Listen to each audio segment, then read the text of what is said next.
Bosaso, Puntland. This Somali town is famous as the port of departure for thousands of Somalis trying to cross the Gulf of Aden. They seek a better future, away from conflict and poverty.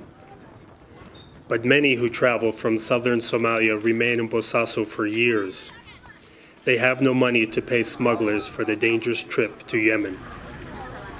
Bariga is one of the largest settlements in Bosaso, hosting over 25,000 displaced Somalis.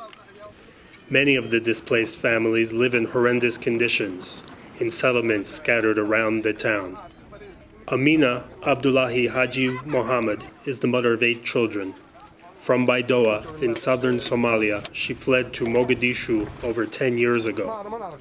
Insecurity forced her to continue her journey to Bosaso. She lived in makeshift shelters for too long. Last April, the Norwegian Refugee Council selected Amina's family for a shelter project funded by the Common Humanitarian Fund and the UN Refugee Agency.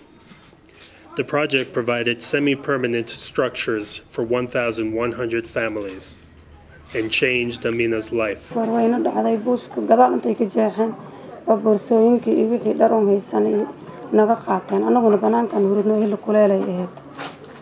gadaal ay ka soo jeexeen way galeen alaabta dhan bay naga urursadeen subaxii markaan toosnay guriga xidla waxba aan lahayn dabkan adiga ilaa xilliga oo kuleelaha uu yimaado buushashku waa naga gudan jireen.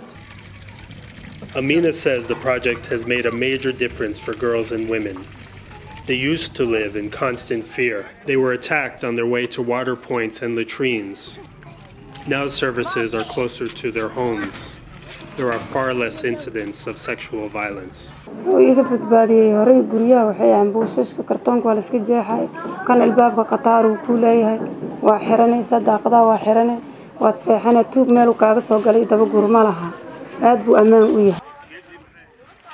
Yasin Noor Orye lived in Ethiopia as a refugee for years. When he returned home, he had no means to restart his life. He settled in a squalid camp for displaced people and remained there for 8 long years. Last April, that changed. His 5 children and his wife finally have a dignified home.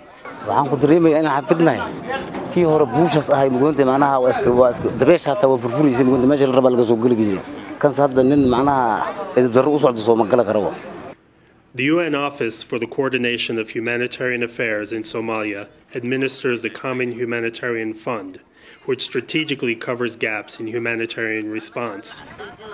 Victor Ihai, a humanitarian affairs officer working in Bosaso, says the joy on people's faces makes his hard work worthwhile. We have about 11,000 households and have only been able to provide shelter for 1,641. So that's a huge gap. And if we manage to get more money, I'm sure we'll be able to break the impact. Indeed, across Somalia, hundreds of thousands of vulnerable people like Amina and Yasin need help.